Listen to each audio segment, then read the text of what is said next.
نبی کریم صلی اللہ علیہ وسلم نے فرمایا، جو شخص رمضان کے روزے ایمان اور احتساب یعنی حصول اجر و ثواب کی نیت کے ساتھ رکھے، اس کے اگلے تمام گناہ معاف کر دیے جاتے ہیں، اور جو لیلۃ القدر میں ایمان و احتساب کے ساتھ نماز میں کھڑا رہے، اس کے بھی اگلے تمام گناہ معاف کر دیے جاتے ہیں۔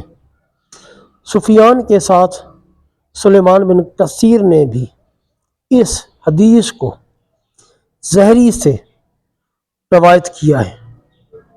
صحیح بخاری حدیث نمبر 2014۔ رسول اللہ صلی اللہ علیہ وآلہ وسلم نے فرمایا، جس نے رمضان کی راتوں میں بیدار رہ کر نماز تراویح پڑھی، ایمان و ثواب کی نیت کے ساتھ، اس کے اگلے تمام گناہ معاف ہو جائیں گے۔ صحیح بخاری حدیث نمبر 2009۔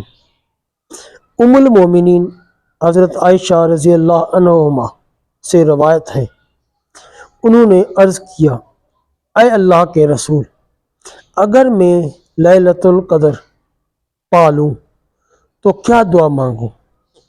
آپ صلی اللہ علیہ وسلم نے فرمایا، یوں کہنا، اللہم انک عفو تحب العفو فاعف عنی۔